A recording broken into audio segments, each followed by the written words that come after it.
Hey everybody, welcome back to today's show. Got a very interesting guest to join us today from Citizen Florida Recall, Chance Johnmeyer. Welcome to the show today. Hey, Chuck, how are you? Thanks for inviting me on your show and giving us an opportunity to tell you about Recall Florida and our mission. Good. I think the guests for the Panhandle are really going to be inspired and open their eyes to what's going on here within the Panhandle, and not just here, but all throughout Florida with our election process and our politicians that get elected. So I know what recall means. I actually had to do a recall for an HOA that I lived in a few years ago to go through the process of getting documents signed, submitting all the forms just to remove board members. So what motivated you to get involved in this at this time? We started Recall Florida back in 2021. I was working for the Department of Corrections at the time as a corrections officer and kind of spending some time on social media and Facebook and looking at some of the local politics and just seeing this overall frustration and angst with the county commissioners. I'm a solutions guy. I want to solve problems. So I said, why can't we just remove these guys? So there's no vehicle to do it with. I said, well, that's insane. We elected them. They're not doing the things that they're supposed to do, quite possibly criminal. Why can't we remove them? So that's when we dug in and started researching, talked to some people that were much more knowledgeable than us about the subject. And he mentioned that Florida already had a recall law that we learned to be 57 years old. It was first came out in 1968. But the problem with that recall law was it only allows 20 charter counties and municipalities to recall, which leaves 47 counties that can't do that. So that's interesting. So the law was written decades and decades ago and only allows a small portion of Florida to do a recall. What is the process to get that changed? And how are you working to get that changed across the rest of the state of Florida?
Yep.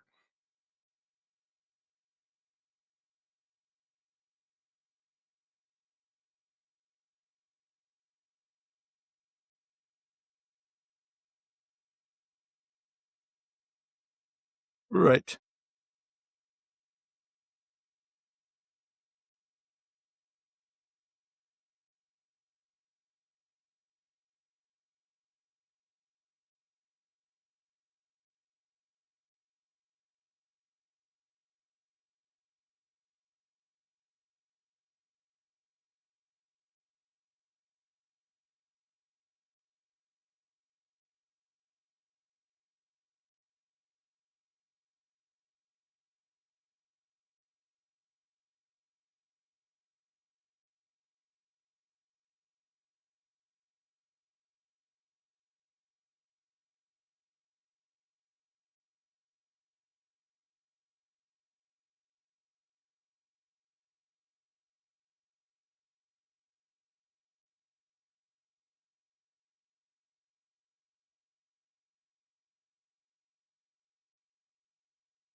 Good. Now, does that just go for county officials, or does that work towards our House and Senate officials as well that we elect?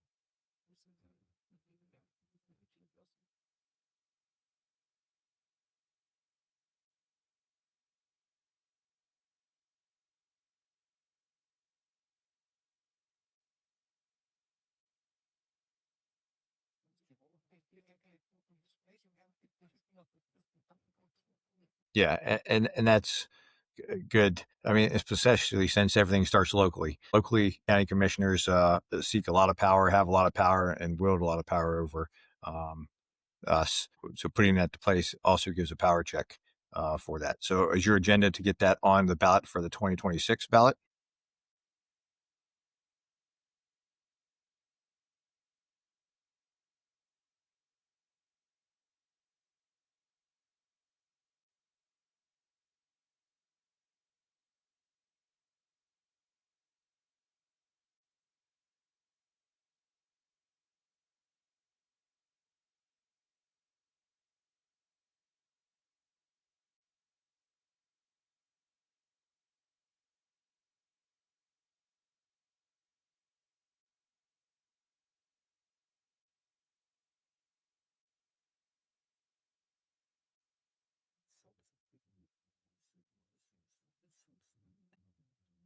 So with it not getting a sponsor for the 2024 to be on the ballot in 2026, what's the next steps? Is there something that you can do locally to take this to each local district, each county moving forward? Or is it the only way going forward is to make it a state change? The only way going forward is to make it a state change. A lot of the smaller communities like Perdido Key and Navarre have tried to incorporate, and when you start to bring the legislature into that process, they're just refusing that. Over the last 5 or 6 years, the governor has come out with a slate of preemption laws that are taking away home rule. So what we currently have going on, we have this movement going on within the state where they are preempting home rule and taking away that ability for local counties to take care of their own business. Now, I'm not against home rule unless the home rule citizens start to create policies or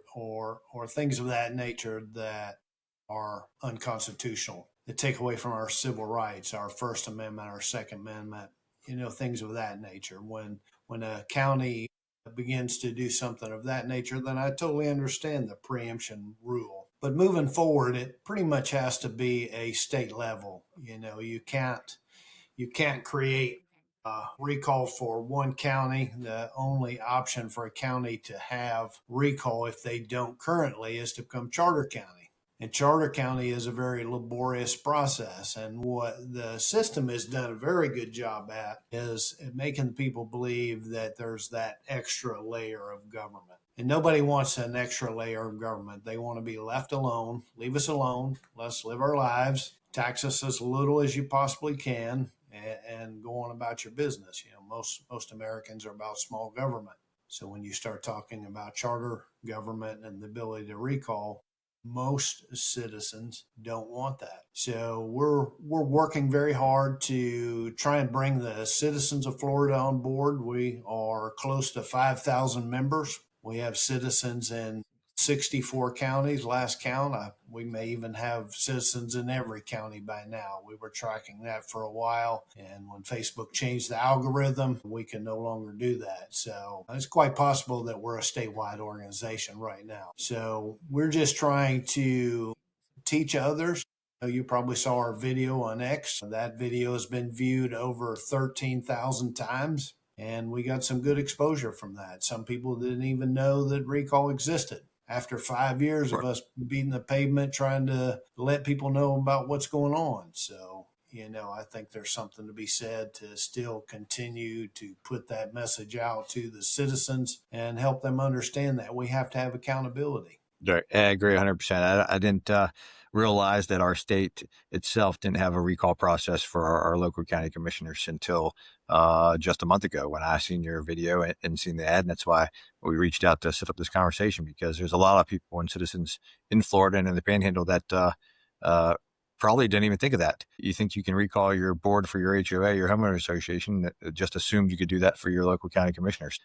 Spreading the message is definitely a great next step to moving this mission forward. I think one thing I want the citizens to know is we can replace everybody in the House. We can replace everybody in the Senate, but we still have the same laws in place to hold people accountable. 47 counties can't recall anybody. There was a court decision out of the fifth district from a recall petition, but we still have the same laws of accountability.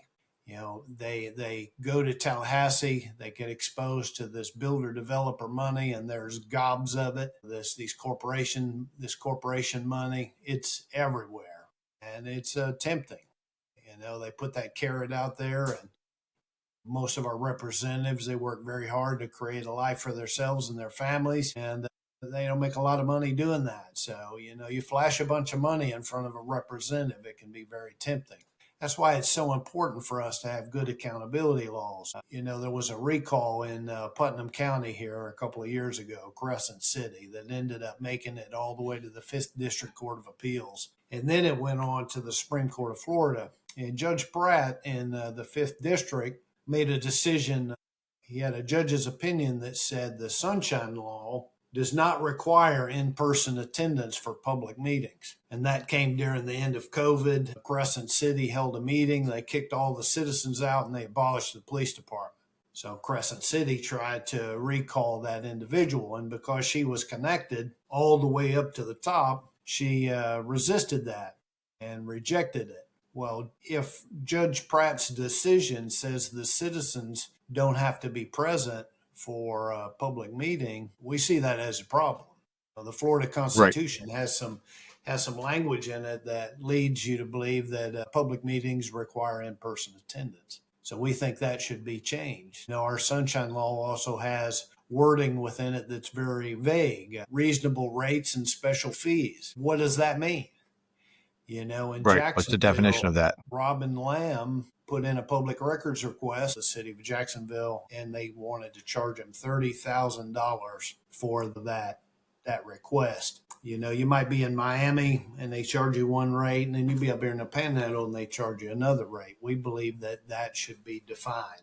It should be a clear definition where if I'm in Miami or if I'm in Lynn Haven, it's the same rate across the board for whatever records request that I have. So we've been pushing our members to get to your legislative delegation meetings. Our representatives come off of their thrones once a year. They come down to the peasants to talk to the citizens of the state of Florida, to entertain us and show us how much they care for us, and it gives us an opportunity to speak to them. And I think every Florida citizen should be in those legislative delegation meetings, lining the wall, screaming bloody murder about whatever is bothering them. We did a poll not too long ago about citizen involvement in their government. We're a government of the people and by the people and for the people. And the consensus of that poll is, what good does it do? They don't listen to us anyway. And that is a terrible place to be for representative government, because your elected officials can then pretty much do whatever they want to do. And we don't believe in that. We believe that we should be active and that we should be involved. So we encourage people to join us. How can you help us? How can you help us with those initiatives, the initiative to get the language clarified in the Sunshine Law, to get an initiative started for in-person attendance for public meetings. That would be two separate bills with a House sponsor and a Senate sponsor. And you've got to reach out to your representatives and see if that's something that they want to sponsor. And then we'll go to Tallahassee. A lot of people get intimidated by Tallahassee, but you don't have to be intimidated by Tallahassee. If you speak well, you can go and speak in committee. I've been to several committees and spoken in front of them. Or you can go and sign a sheet and wave in support. You don't have to say a word. You can just show your presence there. The committee sees you there. They announce every single person that waves in support of or waves in denial of, but you don't have to say anything. So, it's not like you have to have a college degree or you have to be able to speak well or anything like that. You can go and speak to your representative in his office. You can go down to his office. You can send him an email. You can pick up the phone and call somebody. There are several different ways to let your representatives know that you support recall, that you believe all counties should have the right to recall corrupt county officials. Right. Absolutely agree. I mean, we elect the representatives to support us, and sometimes we feel like it's the other way around. They're working to continue to keep their jobs and careers in politics, but not really focusing on what the citizens and what they're elected to do. So I can't understand why it's so difficult that you've only been able to get one or two, either House or Senate representatives, to support a bill like this or an act. Is it because they feel like it's too controversial for their communities? Or again, is it because of the kickbacks or the builders or the pay that they're receiving from it? Well, I think what we've learned over a period of time, after the 2023 session, we began to dig in and ask the hard questions. We wanted to know why. Why are they rejecting us? I mean, when we looked at the lobbyists, we had the Florida Supervisor of Elections lobbying against us, the Florida Association of Counties, the Property Appraisers Association, the Florida Association of Court Clerks and Comptrollers, these umbrella organizations that were created for these different offices. You would think that they would want quality individuals elected into those offices to represent the people, but here they were lobbying against us. So during that time when we were researching, I had a friend tell me that Florida is a corporation. I said, "You're crazy. You don't know what you're talking about." But, I had some time one day. I began to look it up under Dun and Bradstreet. I looked it up. State of Florida's a corporation, or acts as a corporation. There seems to be some of the representatives buckle when I say that. They don't like that. It operates like a corporation. You have the Moody's credit score. And when you act as a corporation, who are corporations beholden to first? Their Right. shareholders. They're beholden to themselves, their shareholders and themselves for profits. Not the citizens, the shareholders. Right. So one of the things that I want, that we kind of begin to understand in the state of Florida, there's two things that are main money drivers for the state. There's tourism and development. So when you have the county level, when you have the citizens trying to recall an individual at the county level, a county commissioner, say for instance, who's moving, they're a driver for builder and development that's going on within the state.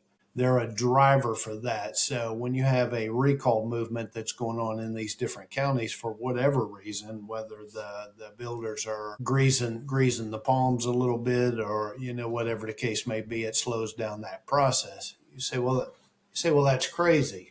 Well, let's consider something. In 2024 county, the citizens of Manatee County worked very hard to get elected the county commissioners that they want. And then you had the Republican Party of Florida that worked very hard to get the candidates that they wanted elected for county commissioners. The citizens were fed up with the county commissioners that the Republican Party had put into place because they were just building everything as fast as they could probably build it against the citizens' wishes. And the citizens just had enough. So when election time rolled around, they beat every single candidate of the Republican Party and got their elected officials into office. So I found the next thing that happened very interesting. The Republican Party of Florida dissolved the Manatee County Republican Executive Committee, just did away with it.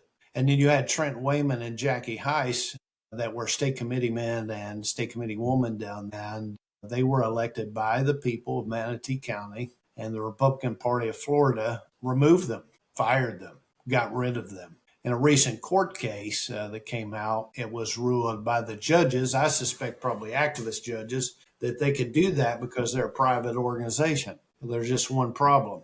State of Florida takes millions of dollars to help with the elections in the state. So Right. if you're a private organization taking federal money, are you really a private organization? Because if you're a private organization and you're taking in funds from donors and things of that nature, no money from the federal government, then okay, I might see your argument. But when Right. you're taking the money from the federal government, I see it as election interference. So you ask yourself, why did they get so upset? Because they lost the builder developer connection through the county commissioners they wanted elected. You see what I'm saying? So Yeah, now it's they have very interesting of how they've done that. so now they have builders in Canal again. They have commissioners in that county that they have no control over. They can't say, "Well, we helped you get elected." They can't say that because they didn't. Right. So they have no strings attached to those county commissioners. And when we considered the different entities that came against us in Recall Florida, it kind of and the corporation connection there with Dun and Bradstreet and with 2 plus 2 together, we began to understand what exactly was going on. So now there's a lot going on in the state of Florida, and we really want the citizens to understand that corruption is a virus, and virus will take over a body, and it's taken over our county governments. It moves its way up to the state level. And there's been a lot of people talking about the level of corruption in the state of Florida.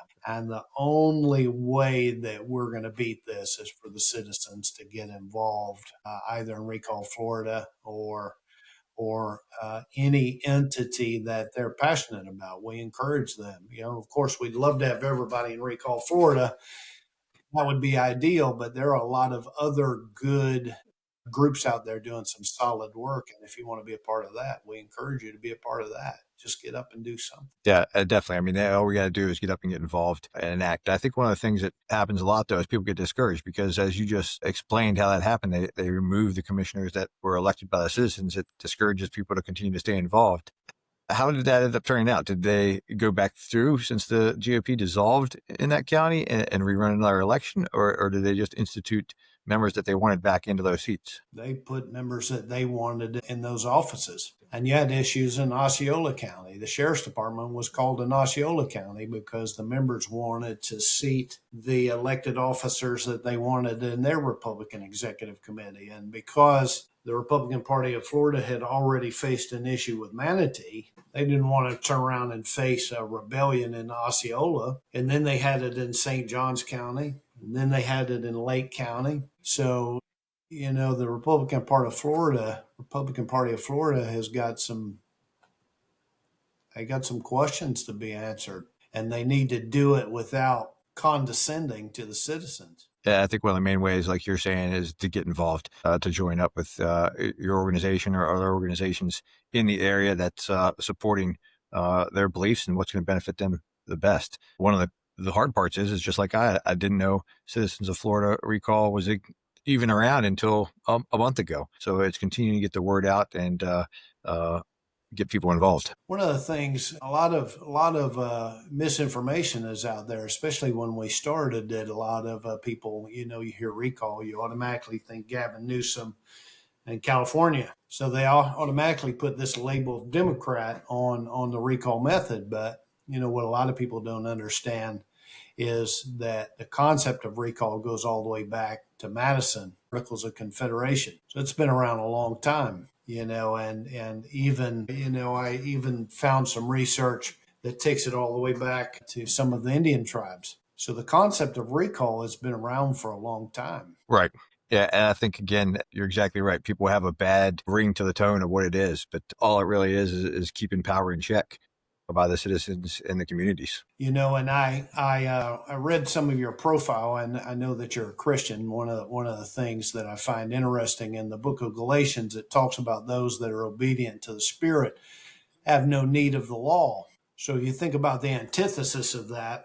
If they're not obedient to the Spirit, they have need of the law. Right. So if you have a body of elected officials that are not obedient unto their faith in the laws and policies that they put forward to the people, you have to have a law to hold them accountable. And we believe that recall is. Yeah, absolutely. I mean, in the political realm today, if you don't have spiritual faith or a higher being faith and a purpose to call to support upon others, treat others the way that you want to be treated, it can run rampant. You can have exactly what's happening here, from county commissioners continue to run to support builders to overdevelop and have no power checks because they continue to do it. And it looks like the rest of our state legislators aren't willing to support or stand up and fight for the people that elected them to move this agenda forward. Yeah, that's correct. The citizens, we get all upset about what's going on at the federal level, insider trading and things of that nature. But how many of us are upset with these love affair relationships that our county commissioners have with the builders and developers, the contractual relationships that they have of these real estate agents that are part-time county commissioners that have inside knowledge to this land that's being sold, and they buy up this land at a cheap rate and then turn around and sell it to a developer for hundreds of thousands of dollars. Trading, make millions of dollars every year from insider trading. But how many of us are upset that our county commissioners are making gobs of money from this contractual relationships that they have with the builders and developers? Yeah, and none of that information is public record for them to share, is it? Unless somebody goes and tries to dig into that, because I believe at a county commissioner level, they don't have to file anything as if you are in Congress or the Senate or the federal seat of how much money you're getting paid on these deals, do they? You can monitor the Form 6 because each year they have to submit a Form 6 as far as what their value is. And if you look at a Form 6 of a county commissioner when they first come into office and a Form 6 of when they leave office, the numbers in some cases are significantly different. And we can't say, oh, well, they're just good business people. No, they're not. They have inside knowledge and they're taking advantage of that. And it's against the law. But we have these state attorneys that are not doing anything because we would argue that they're part of the problem that's going on in the state. When is the last time that a county commissioner was charged for a white collar crime for a contractual relationship? To my knowledge, I'm not aware of any. So we're continuing to hack away at it, doing the best that we can, trying to create awareness across the state. We'd really love to have the citizens get on board with us with those two initiatives and join Recall and talk about Recall, share it with their friends and family. And you can go to our website at recallflorida.org to learn a whole lot more about Recall. And you can follow us on X or Twitter at Recall Florida to kind of follow some of the things that we're going. And we encourage people to invite your friends. Let's grow this thing. Let's become a strong force where they have to listen to us because that's where the power is at. The power is with us. Yeah, I agree. And Chance, thank you again for your time today to covering this important topic. We'll share all this on social media for you guys to get more involved. But we definitely encourage all the citizens and everyone in the Northern Panhandle listening to this or across Florida to get involved, to go out and do your research and get involved. That's the only way we're going to make a difference in our communities in the area. So again, thank you for your time today. And we look forward to seeing more from you in the future. Appreciate you moving forward with Panhandle Pulse and getting citizens' voice out there because most citizens just want to be heard. That's the big thing. And, and you give people a voice, empower them, you give them the willpower to go out there and make a change and make things happen. It's when you and I, guys like us, get involved, and other leaders, military leaders, retired people that get involved with these movements. They have leadership training. They have the ability to lead hundreds and thousands of men and women. So we would encourage you guys that are past military to get involved and do come back to leading people and restoring our republic. Let's get people to Tallahassee. Let's make some changes. Let's take control of our counties. I appreciate you having us on and giving us a chance to tell people in the Panhandle about Recall Florida. And check us out on recallflorida.org. Go to our resource section, learn all you can about Recall and the people's power. Absolutely agree. So again, thank you for the time, and we will continue to press this and make the Panhandle in Florida stronger for all of the citizens inside of it. That'd be good. I appreciate you.